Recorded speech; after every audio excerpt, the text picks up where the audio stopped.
on the heels of things being announced or not announced by Nintendo, they did the Super Mario Direct, the special 35th anniversary for Super Mario, which is coming in October. We don't know the exact date. It's October 2020 from 85, 25 years later, Pat-Man. So they announced this, a few different things that came about. A lot of this was rumored or at least speculated to be things everyone said about. We said this is probably going to happen, doing another set of remastered games.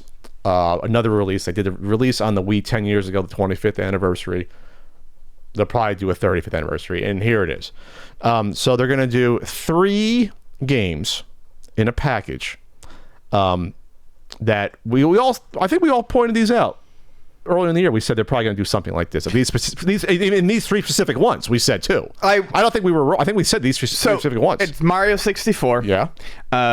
Mario Sunshine, Mario Galaxy. I was expecting Mario Galaxy 2 on there as well. But at least these 3, we thought these are the 3 big ones. These are the 3 big 3D Mario games, obviously. Right. So it's going to be $60 for all 3. It's called Super Mario 3D All-Stars. So it's upscaled. It looks great. There's soundtracks for all of them. This is September 18th, 2020, 10 days away. So almost the 35th anniversary on the dot for when it came out, but it's in the ballpark there. So what's this conversation is almost like this conversation won't be about the games themselves. Obviously it's cool to see these games remastered. That's cool. I think people are clamoring for them. Obviously I've never played Sunshine before. I own it, and I want to play Sunshine because it looks like a fun different type of game. It's pretty. I liked the first half of Sunshine. I did not like the second half, and it wasn't even so much that and people will tell you it's very difficult and I'm bad at games, and it is true. It is it is one of the hardest Marios that they've ever made. And I think that's it is. Yeah, I don't think that's up for debate. I think if you were to look at, people would be like, yeah, it's Sunshine. I don't know. It never clicked for me. Mario 64 is not my favorite.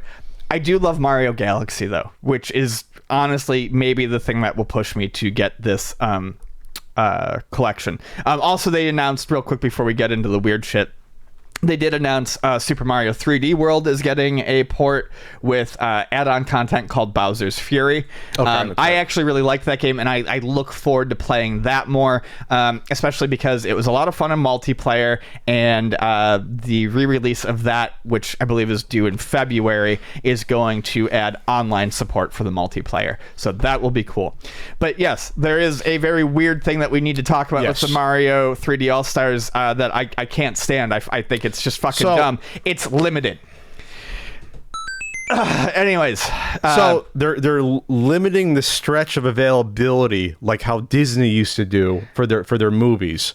For some reason, they're straight up pulling a page out of Disney, and they're doing a vault with this. So from the release day of September 18th until April 1st. Of 2021, it will be available. After that, they are pulling it off the digital store. Yeah, so it's not just the fact that, well, the physical one we won't produce anymore. Digitally, we'll just get it out of the store. And I'm struggling to figure out why you ever would do that. Why would you not want to make money off of these things going forward in the future like this? Unless you're going to just repackage them as individual titles and then have them be $30 each, or so. That's the only explanation that has made sense, and I don't like it. Or 25 each, so then it's incentive to buy all 3 in a bundle.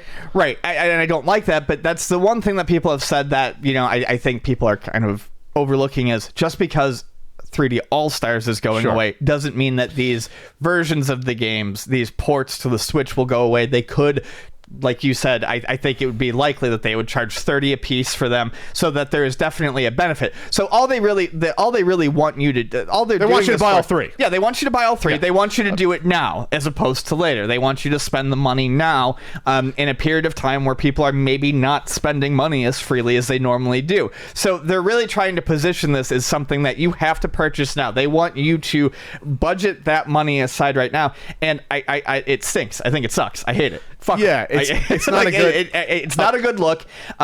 With all the weird shit that Nintendo does, a lot of it doesn't make sense, but this is the first time where you look at it and it's like, this really, I can't even begin to understand why you would do this other than as a garbage money grab. Well, I wouldn't call it garbage money grabbing. I think there's a lot of value in having these 3 games. Well, people want the $60 games. I'm just saying, remastered. but making it limited is a trashy money grab. Yeah, I mean, well, limited on digital. I can understand the physical one, like because I said it to you. Yeah. People complain about that. Every physical object is limited. And honestly, a lot of games get, like, especially with Nintendo on the 3DS, they were bad about it. A lot of stuff got one print run. Like the Zelda Ocarina of Time got one print run initially, and that game went for way more than it should have on the used market for a couple of years before they did the whatever they call it, the Player's Choice or the Greatest Hits version. So a lot of Nintendo stuff, at least in terms of physical releases, it's always going to be limited. And honestly, a physical print run window of September to April, that doesn't seem that weird to me. Whatever. Okay, fine. And they always have the option to do more. I mean, that's what happened with the Wii Mario All-Stars one. They printed more up. Sure, exactly. But it's the digital version that drives me nuts. Yes, that drives me nuts. And of course, you don't want to say you can't. If they word it like the bundle will be available to then people will be like, okay, they get the hint that okay, these games will still be available. This makes it seem like they're going to wipe them entirely. And dollars to donuts. I never use that phrase. These will be available. I would be utterly shocked if these 3 games are not available otherwise outside the bundle after the end of March of next year. I would be shocked because there'd be no feasible reason not to have them available in some form. None at all. It would encourage piracy to do that. Nintendo is good at sometimes realizing the error of their ways or walking back a little bit. I mean, like, well, but also they are totally fine with selling things that they have put together in a package separately for lots of money. I mean, they've resold Mario games 17 times. That's what I was going to say. They've resold Super Mario Brothers for $5 more times than I can possibly count. On every console, there's been the same Mario games re-released, handheld. So once these are done and ready to be put on a Switch or on a service or a system, I think that we will see these for far longer than just this time frame, but they will certainly your determination of the value is up to you, but they will certainly charge more than what they are charging now. Yes, they will. They'll be $25 or $30 each. Yeah, I think 30 is spot on. So that's the weirdness of the 35th anniversary collection. I'm glad you're doing that. So for this holiday, you got the 35th anniversary will sell like gangbusters. You had the new Zelda game, Hyrule Warriors game will sell like gangbusters. So like there's enough to hold over like the Christmas crowd here. But then you have the Super Mario Battle Royale game that was announced, Super Mario Brothers 35. This will also be limited. We'll talk about this. 35 players will compete across the game's levels to be the last player standing or running. That starts October 1st. It'll be available to Nintendo Switch Online subscribers, and it'll end on March 31st. So this is a cool idea because it goes out in Tetris, the Battle Royale, that it's the same thing where like you can transfer enemies and objects to the player's screens. Really, really great idea for a game to do this with Mario. I'm sure there's someone. I think that someone online did an idea like this, but obviously they did, and then it got taken down. Well, now you see why Nintendo's like, hey, come on, you don't think we're thinking about this shit, or we can do it better anyway. And it's nice to see. Fall Guys has done it. Tetris 99 has done it. Mario's doing it. It's nice to see that the Battle Royale concept is being expanded outside of just shooters. Because at the base of it, I do like the idea of a last man standing sort of game. Yes. I think that's kind of fun. I think it's a neat idea, and I think you can work that into a lot of different concepts. So it's cool to see that branching out. And obviously there's a big speedrunning community, but I think this will not be advantageous just to do speedrunning. From what I look in this, you're going to have to go out and kill enemies to transfer them. So if you're a great speedrunner, you may not be as good as you think. Maybe we'll see how this comes about. So this is obviously for free with your subscription to do this, right? So I'm not shocked that this would have a time limit on this. I'm just not, because unless there's a way for Nintendo to directly make money off of this, besides it being part of the subscription, I can see Nintendo's. I'm not saying this is right or wrong. I can see Nintendo saying we don't want this to be the game where people were just playing this on the Switch and not playing anything else. I can totally see that. It sucks, but I totally see that. I find that I think it's tough to see that as their train of thought. I mean, Tetris is. I don't think that this is going to be a game that people would actually just play and not play anything else. And Tetris wasn't time. Tetris 99 has not been time limited. But they monetized that. They did. They gave. Yeah, I mean, they added some DLC to it. They Yes. could add DLC to this too. It bothers me because it flies in the fucking face of game preservation. Yes, this one more than the other one. Absolutely. This flies in the face of it. Not having this available to play on a server somewhere just for the history of it. Obviously, it'll still exist. It'll still be around. Yeah, but to purposely make something that is essentially fluff, that it's just going to disappear I definitely don't like that idea. Well, the good news is that they got 6 months to change their mind. They could be like, "Wow, this blew up," or maybe we'll add DLC just to monetize it more. I can see that happening. So this one is the one that pissed me off the most, not the other one, because that's just a stupid business decision. Yeah, this one annoyed me for that reason. But this one I understood more than the 35th anniversary package being a limited time. This I understood. It just pissed me off more because of that. It's like, well, if you're not making real money off of this, I understand that from a business perspective you can get rid of it, but it's not good to pull the rug out from under the people that love it. But at least they're telling you from the start, not doing a week before. They're giving people a chance, and I guarantee you there'll be people that'll be able to offload this and save this if even Nintendo does it. But obviously in this day and age, I don't see how Nintendo would not preserve this game. But it looks fascinating. I don't know how this is actually going to play. This isn't like Tetris where hey you get the same pieces dropping and to start, and then this is going to be interesting to see how this goes. So. And I'll be better at this than on fucking the Tetris one. I think the best I ever got in Tetris, I got to like 20th. I think I was shocked to get that low on the Tetris for those couple weeks I played it there. Will you play this one? Will this one interest you to play? I'll play this one. I'm a strong platformer. I'm better than that at puzzle games. And then lastly with the Mario. But I got two more things. Oh, two more. You got Game & Watch. Game & Watch. So they're releasing a Game & Watch. Game & Watch. Form factor, little portable handheld that will have Super Mario 1 and Super Mario 2, the Japanese version, on there on a color LCD screen. There was a Japanese version? It was different than ours? Yeah. Yes. What? Are you aware? Are you aware of gaming? Are you aware of gaming? So it's neat. It's a cute little thing. It's $49.99. It is yet another re-release of Super Mario Brothers. We're just talking about that. The video of it made the screen on it look actually kind of crummy with like some shimmering and tearing on the screen. I didn't see that video. Any of them, like it looked weird. Like it just didn't look very high quality. But I think it'll be interesting to see if this thing is hackable. That's the thing that I saw going around immediately was people wondering if it would be hackable. What's actually inside there? Yeah, what's actually in there. That could be fun. But it's a neat little tchotchke. $50. Under $50? $50? I believe they were put on pre-order in Europe and Japan. I don't think they've been put up for order. See, that was confusing. In the US. People are like, oh, people are scalping this. I'm like, where can I pre-order this? I don't see where I can even pre-order this. They were pre-ordering the European and Japanese ones, I'm assuming. So it's a 2.3x inch screen. So it's a Game & Watch, right? It's square. It's interesting that, I don't know, this is what annoys me, that, we'll throw on lost levels, but not another Super Mario. Like, just give us 3 or 4 Super Mario. That's what annoys me. It's like, why do that? But you get the proper D-pad we all know and love. You get the B and A.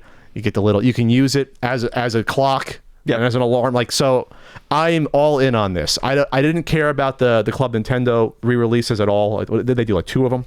The ball one and another one? No, they just did one. I have ball. I have ball. So they produce a ton of those. A lot of people have those. I want this. Like, this is the thing I definitely want. I think this is adorable.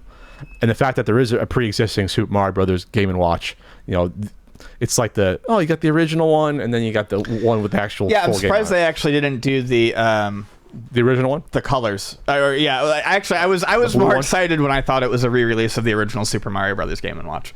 That probably would cost them more money to do than this, though. That's probably it definitely would. To go back, we're at the point where getting harder. printing all those very special, like, segmented LCD screens to do it, as opposed to throwing a cheap LCD screen in a. Then you got to print out the fucking little card for the background to slide in there. You know, like, you got to do all this extra little work. Yeah, it's a lot harder to produce an actual Game & Watch than something like this, where it's just a little emulator inside of it and a little fucking, Nintendo on a chip probably inside of there. That's what I'm assuming. But if it's hackable, that'd be cute. If it's hackable and I can start playing Contra on this.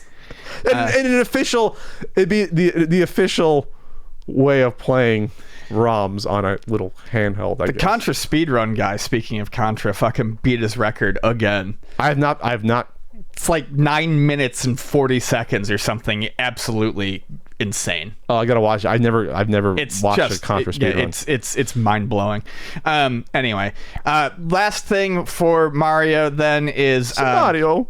This is one of those things that is cool, but I will probably personally never get any use out of it. Mario Kart Live Home Circuit is an augmented reality Mario Kart game where looks incredible. It does. It looks very, very cool.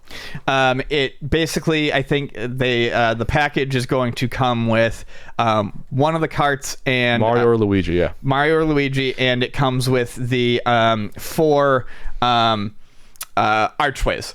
And basically, you set the archways up, and you run your car. You drive your car through the 4 archways, and you create a course. There's a camera on the car. And you're watching it on your Switch. So you drive through to make the course, and then once you've got that figured out, you actually then go and play Mario Kart. And the course will know, because how you set up, it'll communicate where the archways are to create the lap. But then there's also items that you'll be seeing that you can go over and use on the enemies, and then your car will stop if you like hit a banana or like so. Yep. If this came out when I was a kid, I don't. It's witchcraft to me. It's wizardry things. Yeah. It's insane, and I thought it was really, really cool looking. And I immediately talked myself down. I was like, I don't need this. And I thought I was doing a good thing there, because I thought if I even mentioned it looking cool, Vonnie would be like, where the hell would we use this? Vonnie comes home and goes, did you see that Mario Kart thing? That thing is awesome. And I'm like, yeah, but we couldn't use that anywhere. And she's like, well, she starts looking around. I'm like, no, we literally have no place we can use this. So it's you can run it on a rug versus a hardwood floor. It's a neat thing, but I do think that this is as cool as I think it is. I definitely think I will probably be passing on this. Well, that's the thing. It's like when I saw someone get in a mini debate with me, oh, it's too much money. Like, not people aren't going to buy it for. Are you kidding me? It's a toy and a game. Yeah. It's a car and the game for $100. Right. That's not a bad value for the technology that's going into this. Are you kidding me? And then plus, if your friend gets it, your friend comes over with Luigi, then you have 2 cars going around your fucking living room or outside. People are saying, well, where are you going to do that? It's like, there's basements that exist. Oh, yeah. People have basements. You can go outside in your backyard. It's like, there's parts of the country where there's big houses that don't cost a lot of money. Like, there are. Unfortunately, that's not San Diego. But other parts of the country, you got finished basements. You have big areas you can do this. That's not the concern. The concern would be, to me, looking at this, well, what's the battery life on the car like? Like, I play for a couple hours, an hour. Sure. How much of a beating can these cars take? Like, I can picture some kids. Picture the marketing of this, Ian, of like kids designing their Rube Goldberg machine courses with this. Oh, yeah. That's going to happen. You're going to have some smart, like 10, 12-year-old kids think up some cool courses, and it's going to go viral. Like, this is going to sell itself, this I am more excited to see what people do with this than I am to actually play it myself. Oh, yeah. It's like, yeah, we're adult to be weird if I go in my backyard with my own car and do it versus playing, Mario Kart 8. No, I get that. But I can totally picture this being a big hit. With kids, do we know what the maximum number of players at one time is? Is it just 2? Let me look that up real quick. But no, the $100, that's not bad at all for something like this. With the technology that goes into this and how polished this is probably going to be. Yeah, no, that would have been my guess at a price point. Honestly, would have been about $100. It wasn't going to be $50. You'd be nuts for it to be that. It wouldn't have been that cheap. Let's see. How many can you do? And plus, yeah, it's your own little RC car on top of that. You can just drive it around. Right. You don't need to. You don't need to play it, with the actual game. It just says multiplayer on the Wikipedia. I'm trying to see what the maximum amount is. Oh, up to 4 players. Okay. Okay. So that's neat. And then who knows? Maybe they'll put out extra, different characters in the future. Maybe get the Toad one. Now you're only you're the freaking rich kid that I hate. Yeah, if you got like all 5 or 6 different racers, I got them all here. Come on over, let's play it. Yeah, or you can watch me play it. Like those asshole rich kids. There, and it's from Valon Studios, which people are saying they do awesome work that they partner with this augmented reality stuff. They say the game's controls were designed to be easy to understand while still remaining faithful to the Mario Kart series. Yeah, you're obviously not going to be doing drifting with an RC car. Sure. We get that. But you're going to be still driving around there. It had the same type of playability as prior Mario Kart games. That's what it says. Up to 4 players racing against AI is supported. The game is also set to feature a Grand Prix mode where the player will race against Bowser Jr. and the Koopalings. When new customization options and costumes for the player's characters will be unlocked. They'll have customization on this for your little race car. Yeah. So you'll be able to the car will react differently. Mm-hmm. The physical car, like that's what the cool part about this is. You're playing with your friend. If I hit you with a shell, your car will stop. Yeah. Like that's sorry. I'm the augmented reality stuff is cool, but seeing this was a cool surprise to see. So. Yeah, I was not expecting it. So they got Mario for the whole family. You got the classic throwback re-release. You got the little battle royale game for the Zoomers out there that like that. You got the radio control car stuff for the kids. They got the Game & Watch for idiots like us that like the old Game & Watch stuff.